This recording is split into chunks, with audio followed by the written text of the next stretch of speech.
Lifeway Audio.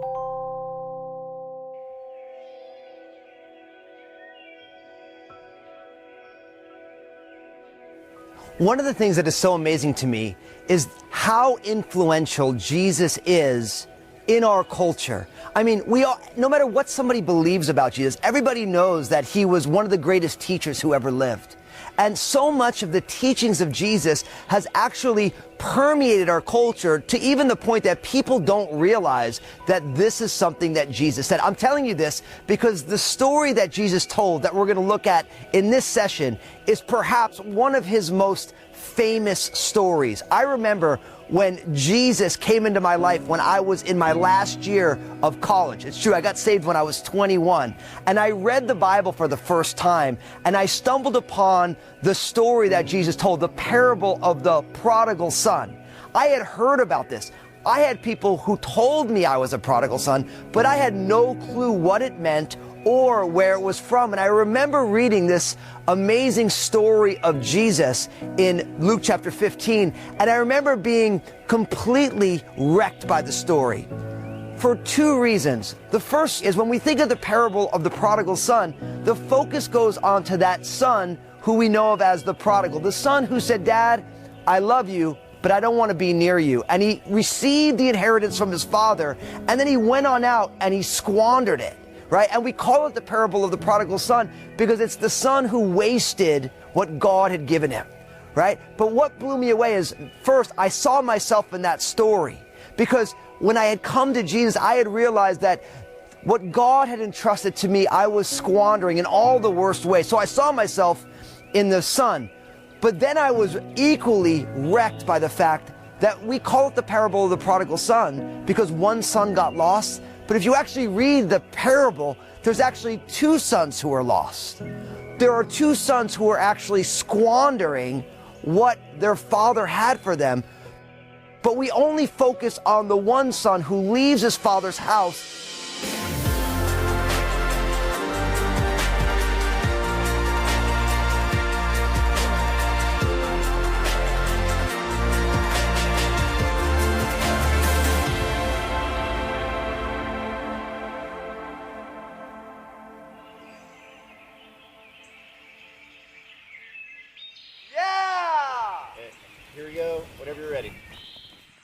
If you were to put the parable of the prodigal son in the context of all of Luke chapter 15, what you find is that Jesus is having a confrontation with the religious leaders of the day. And the religious leaders are getting frustrated with Jesus because people who they wouldn't have associated with because of the decisions that they were making, Jesus loved to hang out with them. And Jesus actually championed those people. He didn't live the way that they lived, but he loved them and he was for them. And in that day and age, the religious leaders would never have done that. They wanted to keep up appearances. And so really Jesus tells these series of parables, and he culminates with the parable that we call the prodigal son. But I want to tell you, this is the parable of the two lost sons. Now, I want to explain them to you because most people actually find themselves in one of these two categories. We talked about the prodigal son, the son who didn't want to stay in his father's house. So he asked for his portion of his inheritance. That would have been something that would have been very dishonorable to his father. It'd be like if any of us would go to our parents and say, "Listen, I know that you're still alive, but can I have my portion of it because I just don't want to be near you?" So that would be very dishonorable. But the father did it, and then the son goes and he lives crazy. He goes off the rails. He's the guy who they have to censor his Instagram posts or whatever because everything he's doing is bad. He's the kind of guy who, when he goes to get a job and an employer goes and looks at his pictures online, they would be like, "Oh, we can't hire that guy. He's not a good dude," right? And so he wastes it all, and then he finds himself poor because the money was gone. All of the friends who he thought he had left him. And he's like, "Man, I need to go back to my father's house." And literally in his mind, he doesn't expect his father to receive him back as a son. So he's like rehearsing this story. Like, "Dad, I know I'm not worthy to be your son, but if I can just come back as one of your servants." Like, he just wanted a warm bed and a place to be. But what's amazing about that story, and it teaches us about the father heart of God, is that when that son is on his way home, the father sees him at a distance and he runs. He knows it's his son. And before his son can even choke out the words that he'd rehearsed, the father is hugging him and kissing him, receiving him home, throwing a party for the son who was lost and was found again. See, it teaches us that no matter how far we get from God, God still loves us. It teaches us that there's no mistake that any of us could make that is greater than the grace of God. Now, that doesn't mean that we live crazy because God is a forgiving God, because God is gracious. But no matter how much we have failed, we realize that God's love is greater. And that was so powerful to me as someone who didn't know the Lord, went through all my teenage years, even my college years outside of Christ, making all those mistakes. And when I realized that no mistake I made was greater than God's forgiveness, man, that was so good. I love that when I came to Jesus, Jesus received me just as I was. Didn't say, hey, listen, man, before you can come to me, you got to fix all this stuff. He's like, no, come home. I'll fix you up. Just like that father did. Get him a bath. Get him a new set of clothes. Put a ring on his finger. Get him a meal. God is that gracious. But what's amazing is the story doesn't end there. And really, depending on where you are on your faith journey, for many people, they are actually the second lost son, because there's the older brother. Now, the older brother, when he comes back in the field from working, he hears the party and he starts asking people, what's this party all about? And they told him, oh, listen, your younger brother, he's home. And your father killed the fatted calf. He's throwing a party because his son was dead and now he's alive again.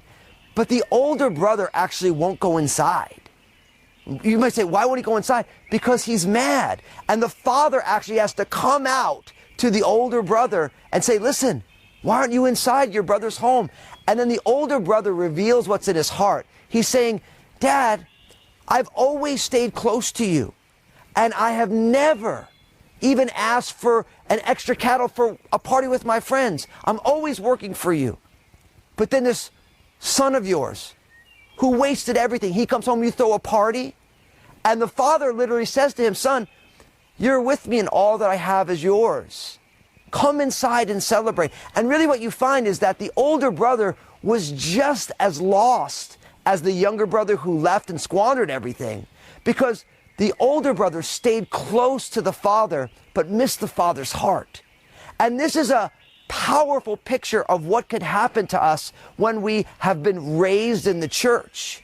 And I'm not saying being raised in the church is bad. It's a great thing. But we have to make sure that even though we don't stray, that we don't lose the heart of the Father. Because sometimes you can stay close. You could be serving the Lord. You could be doing all the things that God is asking you, but then you see somebody who is a crazy person, somebody who is living wild, and they come home and they have this great testimony, and everyone's like, oh wow, what a testimony. And you can look down on them in your hearts. See, that is the lost nature of the older brother. He didn't leave and squander everything. He stayed close, but he missed his father's heart. And what's amazing is when you read the parable of what we call the prodigal son, the two lost sons, what you find is we never actually hear how the older brother responds to the invitation of the father. And really, it leaves us hanging because Jesus is actually telling the Pharisees, the religious leaders of his day, you're like the older brother. You're seeing these tax collectors and sinners come home to me, to come home to receive forgiveness, and you're judging them. But really, you should be rejoicing that they're coming home. And I think it's so important for us. If you're a follower of Jesus, we want to stay close. We don't want to leave the Father's house. We don't want to squander what God has given us. But we also don't want to miss out on the heart of God. We should never be the kind of people like the older brother who look down on the younger brother because of his mistakes. Because we dwell close to the Father, we should have his heart as well. A heart that is so excited about people coming home. It's amazing how the parable of the prodigal son, it's not only about the prodigal. Both sons are equally lost, but in different ways. Now here's what I want to close with. For each one of us has a story. Each one of us is on a journey. I like to tell people that every sinner has a past, and every saint has a future. And here's what I want you to know. Whether you're like the prodigal son, the younger brother who goes out and you went crazy, when you come home, the Father loves you and is for you. And if you've always stayed close, I want to encourage you, never leave the Father's house. but always make sure you have the heart of your Father, that no matter where someone's coming from, you see them and you say, my Father loves them, and my Father wants to do a work in their life. I'm here to tell you, there is nobody who is too far from the grace of God. And God wants to use you and I as lights, signposts on the journey. When the prodigals are coming home, they should be coming home because we're there cheerleading them home, pointing them to the Father, saying, listen, I know you have issues. We all have issues, but God. And when that happens, we stay close, and God's heart we share with Him, and we love people, even our enemies, no matter where they are on the journey. Let's make sure we're never lost, like the older brother or the younger brother.